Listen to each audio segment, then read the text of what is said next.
சொல்லுங்க. இங்க வீடியோ நம்ம பணத்தை போட்டு முடிஞ்சா கணக்கு தனியை கொடுத்தோம். இப்போ வந்து நிறைய கம்பெனி வந்துருச்சு, வண்டி வண்டியா ஊருக்குள்ள வருது, நான் வாங்கி குடிச்சுக்கிறோம். அந்த மாடு கொத்து குருவி குயில் அத்தனையும் குடிக்க தண்ணி இல்லாம காலையில போய் நீங்க அங்க போய் பாருங்க. அவ்வளவு தண்ணிக்குமா எல்லாம் இறந்து போகுது. இந்த வடக்கு மலை ஊர்ல நான் இருபது பேசுறாங்க ஞாபகம். ஓகே, வடக்கு மலை அந்த மாட்டுக்கு ஒரு 20-30 மாட்டுக்கு அந்த மாடுகளுக்கு குடிக்க தண்ணி இல்லாம தவிக்குதுமா. அதாவது ஓலை வீடு நிறைய ஊழ வர மாதிரி 60 கடலை சத்தை கேட்குது. அதனால நமக்கு தெரியுதான் தெரியல. ஆனா இதே கண்டிப்பா நமக்கு அதே நேரம் வரும். சரிங்களா? இப்ப தேர் திருவிழா மாதிரி 3 நாட்கள் நடக்குது. நம்ம பகுதியில தேர் திருவிழா போட்டு 3 நாட்கள் நடக்குது. நல்ல சந்தோஷமா இருக்கு. ஆனா எல்லாமே ஆதரிக்கிறோம் சொல்றோம். அவங்க தான் மனசாட்சியோட செயல்படுங்க. இப்படியே நம்ம போயிட்டோம்னா நம்மளால நம்ம காப்பாற்றிக்கலாமா? நம்ம சந்ததியை காப்பாற்ற முடியாது. சரிங்களா? கொக்கு குருவிமையில ரொம்ப சிரமப்படுறோம். குடிக்க தண்ணி இல்லாம எள்ளுனா வேற அறிவிச்சாங்க. எவ்வளவு வறட்சியா இருக்கு, குடிக்க தண்ணி இருக்காமா? நான் 2008 உலகத்தை திருவக்குறிச்சி கிராமத்துக்கு அன்னைக்கு வந்து ஃபுல்லா எந்த குறையும் சொல்ல வரல. அன்னைக்கு வந்து கருப்பாக இருந்து தண்ணி ஏறி தூக்கிட்டு இருந்தாங்க. விவசாய மக்கள் எல்லாமே பயன்படுத்திட்டு இருக்கீங்க இல்லையா? சொல்லுங்கம்மா, பயன்படுத்துறீங்க. ஊர் பூரா நெஞ்சவள கொண்டு எல்லாம் செஞ்சேன். இன்னைக்கு எக்ஸாம் பீஸான ஒரு தொழில் வந்துச்சு. அந்த தண்ணியை வந்து அந்த நிறுவனம் எடுத்து விடுவதில்லை. அதனால உங்க பகுதி பூரா சுத்தமா கிடையாடுச்சு. எந்த ஒரு விவசாயம் சிறப்பாக நடக்கல இல்லையா? அந்த தண்ணி பூராமே ஓடிக்கிட்டு இருக்குமா? அத்தனை லாரிலையும் ஓடிக்கிட்டு இருக்கு. ஏபிஜே அப்துல் கலாம் சொன்னாரு, கனவு காட்டும் இளைஞர்கள் சொன்னாரு, நாங்க மூடி தூங்கல கனவு கட்டம்னா மழையை வெட்டணும், பூமி தாய் கததுமா, கனவுகள் கதது, அவ்வளவு கததுமா. நம்மளை மட்டுமே பார்க்காதீங்க. நம்ம காயில காசு பணம் இருக்கு, ஓடுறோம், ஒரு உலா போய் உழைச்சிக்கிறோம், உழைச்சி சாப்பிடுறோம். சாப்பாடு காசு வச்சு எல்லாம் வாங்கி சாப்பிடுறோம். பணம் என்னமா பண்ணுவோம் சொல்லுங்க? பணம் எழுதுறதுக்கு சரியான முறையில் உணவு கிடைக்கல. அதனாலதான் மனவிலங்கு வந்து நம்ம விவசாய பகுதி அழிக்குது. ஆனா மனவிலங்கு காட்டு பண்ணியோ மானம் எதுவோ விவசாயத்தை அழிக்குதுன்னு சொல்லி விவசாய லாபம் நடவடிக்கை எடுத்தாங்கன்னா நீங்க என்ன பண்றீங்க?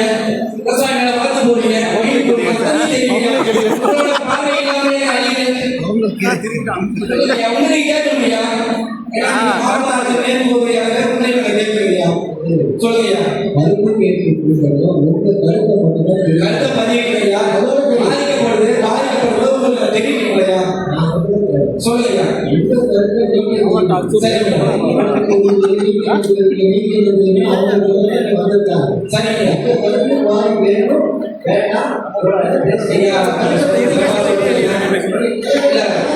சரியா சொல்லிட்டீங்க. நீங்க வேணும் வேணாம் சொல்லுங்க.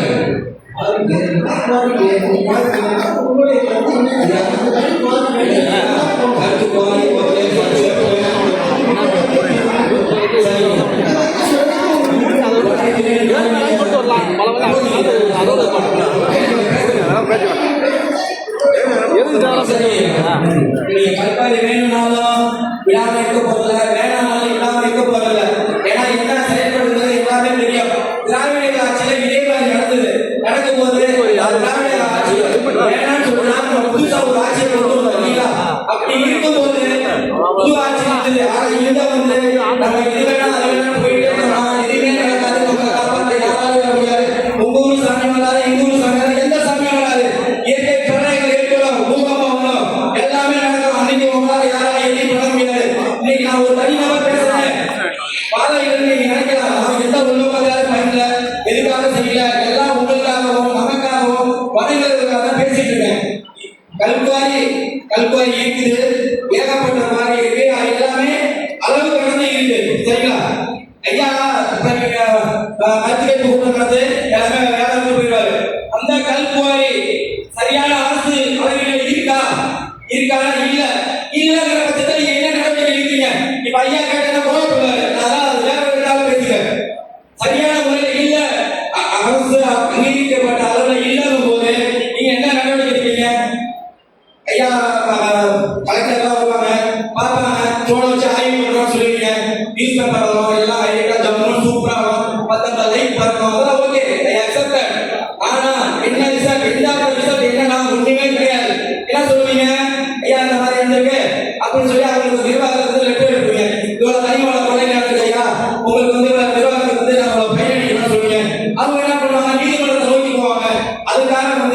போராடுற மக்களுக்கு எந்த பயனும் கிடையாது. கல்குவாரி நாம ஒட்டுமொத்தமா இருக்குன்னா ஐயா அந்த காலம் கல்குவாரி நான் சின்ன பிள்ளையா இருக்கும் போது கல்குவாரி கல் உடைச்சாங்க போனாங்க வந்தாங்க. ஆனா எல்லாமே கல் உடைக்கு தொழிலாளர் வச்சு செஞ்சாங்க. அப்படிங்கும்போது மக்களுக்கு வேலை வாய்ப்பு கிடைச்சது. ஆளு சோழி சோழி கொடுத்தாங்க. யாரு சொல்றதா செஞ்சாங்க. கல் உடைக்கு தொழிலாளர் வந்து சோழி கொடுத்தாங்க. ஆண் பெண் அத்தனை பேர் சோழி கொடுத்தாங்க. அந்த சோழி வந்து டிராக்டர் எடுத்து ஓட்டி பெருசாக எல்லாரும் செஞ்சாங்க. ஆனா இப்ப எல்லாமே கிணறு வாங்கணும் இல்லையா? அதனால நம்ம நினைக்கிறத விட மிக மிக மிக அதிக அளவில் கல்லை எடுத்துட்டு இருக்கோம். இதே நேரம் நீடிச்சா இன்னும் கொஞ்ச நாள் நமக்கே கல் கிடையாது. பெரிய அளவு கல் இருக்குங்க எதுவும் ஆகாத இன்னும் ஒரு கல்வி யாரும் விட்டாங்க. பொதுமக்கள் கத்து கேட்டு அது அடுத்தது. ஆனா 5 வருஷம் ரெண்டாவது விட்டாங்க. 5 மாசத்துல 5 வருஷத்துக்கு கல் எடுத்துட்டாங்க. ஒரே ஒரு தனிநபர் வாரி எடுத்துட்டாங்க. 11 கிட்டாச்சி ஓடு. அப்ப ஒரு வாரி ஓட 11 கிட்டாச்சி எடுத்துட்டாங்க. அவரோட கிட்டாச்சி அவருதா இதெல்லாம் நம்ம கணக்கில் பார்க்கணும். அதை நீங்க உங்களை மேல தெரியாது. இதனால போது இயற்கை பூரா அழிஞ்சிடும். அரசு கண்டிப்பா கண்காணிக்கணும். கண்காணிச்சு இப்ப 20 தண்ணி போட்டு ஒரு கசத்து போதா கல் மண் எதுவாக அந்த குவாரிக்கா போகுதா அப்படின்னு பார்க்கணும். அரசு ஒத்துழைப்போட தான் அனைத்து கொள்ளைகள் நடக்குது. இந்த கனிம வள கொள்ளையை சரி பண்ணினா அரசு கஜனாவை இறக்கிடும். அவ்வளவு பணம் வேஸ்டா சரி போகுது. ஒரே ஒரு பர்மிட் வச்சு கோல்டே போட்டாங்க. இது அரசு எனக்கு தெரியாதா? தெரியும். ஆனா நம்ம கேட்டா கோவப்படுவாங்க. அதனால நம்ம அடுத்த பேசுவோம். சரிங்களா? அதனால கனிம வள கொள்ளை போயிட்டு தான் இருக்கு. நீதிமன்றம் போயிட்டு தான் இருக்கும். ஏகப்பட்ட குவாரி இருக்குங்க. எனக்கு காலையில இருந்து எவ்வளவு போன் வந்து போகுது. ஐயா வந்து பார்த்து பேசுங்க. நான் பார்த்து தான் பேசுறேன். கல்லு வேணும், நாடு வீடு கட்டணும். ஆனா அளவு வரைக்கும் அங்கீகரிக்கப்பட்ட அதிகமா போயிருக்குமா? எல்லாமே கிட்டாச்சு 200 கொப்பல் அது அடிச்சு நிறவுங்க. நிறவு என்ன பண்ணும்?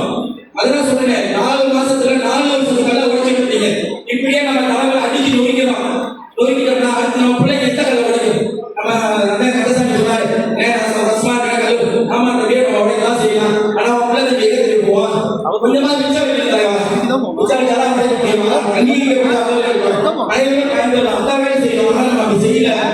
மீண்டும் மீண்டும் நம்ம சொல்றது இதுதான். கல்குவாரிகளை ஆதரிக்கிறதோட எல்லாமே ஆதரிக்க சொல்லிட்டேன். யோசிச்சு சொல்றதா இன்னும் இப்படியே தோணுச்சுன்னா இந்த ஓரிரு மாதங்கள் ஒன்னாட்டு பேசுற தாலி கோட்டோட வந்து கைவாசல் நிற்பீங்க. அன்னைக்கு நான் தான் வந்து பேசுறேன். அம்மா நீங்க அன்னைக்கு என்னமா சொன்னீங்க, என்ன வாங்கிட்டு செஞ்சீங்க, இன்னைக்கு ஏமா தண்ணி வேணும்னு கேட்கறீங்க. அன்னைக்கு நீங்க தான் வருத்தப்படுவீங்க. அம்மா தாங்க பதிலே அவங்க எல்லாத்தையும் சொல்ற சமையா. அதெல்லாம் பார்த்து கவனமா செயல்படுங்க. வாய்ப்பு பேசாதுங்க, உண்மையே பேசுங்க. நம்ம கல்வியை பாதிப்பு ஏற்படுத்துது. இவங்க வந்து நம்ம அரசு அதிகாரிகளுக்கு நம்ம சும்மா கண்காணிப்புக்கு அதெல்லாம் கேட்கறோம் இல்லையா? கேட்டுட்டு என்ன செய்வாங்க, இதெல்லாம் செய்வாங்க, இதனால பேசணும். அதெல்லாம் நீங்க சொல்ல. ஆனா அங்கீகரிக்கப்பட்ட அளவில் எடுக்கிறீங்களா? அதை கண்காணிங்க, முறையா கண்காணிங்க. லாரி போனஸ் இருக்காங்க உடனே போனேன் வண்டிக்காக போட்டு ரொம்ப மோசமா நானும் வண்டி வச்சிருக்காங்க இல்லைங்களா? ஓடுனா வண்டி ஓராட்டி நோண்டி திடீர்னு போவாங்க. எங்கேயாவது ஒரு டயர் வச்சிருவாங்க. காசு பணத்தில் 3ஆவது வாங்கி அதை ஓட்டி நடைபெற்று நடப்பாங்க. தீர்க்க முடியாது. அவ்வளவு தவிக்கிறாங்க இல்லையா? அதனால ரொம்ப யாரோ ஒரு காரியம் இருக்கிறாங்க. கவனமா செயல்படுங்க. கல்குவாரி பார்த்து செயல்படுங்க. கல்லூரி தொழிலாளர்கள்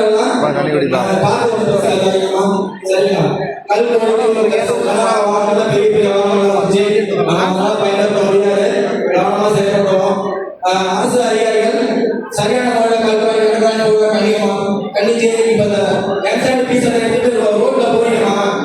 நீங்க கூட பயணிச்சீங்கன்னா தெரியும். அந்த லாரி பின்னாடி வண்டியை ஓட்ட முடியுமா? அவ்வளவு மணல் தண்ணி மூஞ்சி முதல்ல கண்ணில் அடிக்குமா? சொல்லுங்க. அதையெல்லாம் கண்காணிக்கிறீங்க. வெளிநாட்டு நிறுவனங்கள் வெளிநாட்டு என்ன பண்றாங்க? கல்லு மண்ண பூரா தண்ணி தெளிஞ்சு முறையா மூடி விட்டு போறாங்க. ஆனா நம்ம மூடி விட்டு போறோமா? இல்லவே இல்லை. எத்தனை மாதிரி தண்ணி கடல் வந்து தெரியுதா? எத்தனை மாதிரி தண்ணி கடல் வந்து எத்தனை கால் கண்ணாடி உடையுது? எல்லாமே முறைப்படுத்தணும்னா முறைப்படுத்தாம எல்லாமே நடக்குது. எதுவுமே முறையா இல்லை. முறையா இல்லாதனால அத்தனை விஷயம். அரசு அதிகாரிகள் சரியான முறையில் இருந்தால் கல்குவாரிகள் ஆதரிக்கலாம். ஆனா அரசு அதிகாரிகள் கவனமா இருக்க மாட்டாங்க. அவங்க நேரான பெற்றுருவாங்க. கேட்டு போயிட்டு கீழே கண்டு கொடுப்போம். இவ்வளவு ஆட்சியா போயிட்டு டிவிக்கு வந்தாலும் என்ன பண்ணுவாங்க பார்த்தோம். டிவிக்கு ஆட்சியில என்ன நடக்குமோ தெரியல. மகிழ்ச்சி எதிர்பார்க்கணுமா? அதெல்லாம் பாருங்க. நம்ம கல்குவாரி ஆதரிக்கணும்னு சொல்ல ஆதரிக்கலன்னு சொல்லல. நீங்க மக்களா பார்த்து முடிவெடுங்க. உங்க கையில உங்கள் பார்த்து உங்க கையில. நன்றி, வணக்கம், மகிழ்ச்சி. கருத்து தெரிவிக்கிறது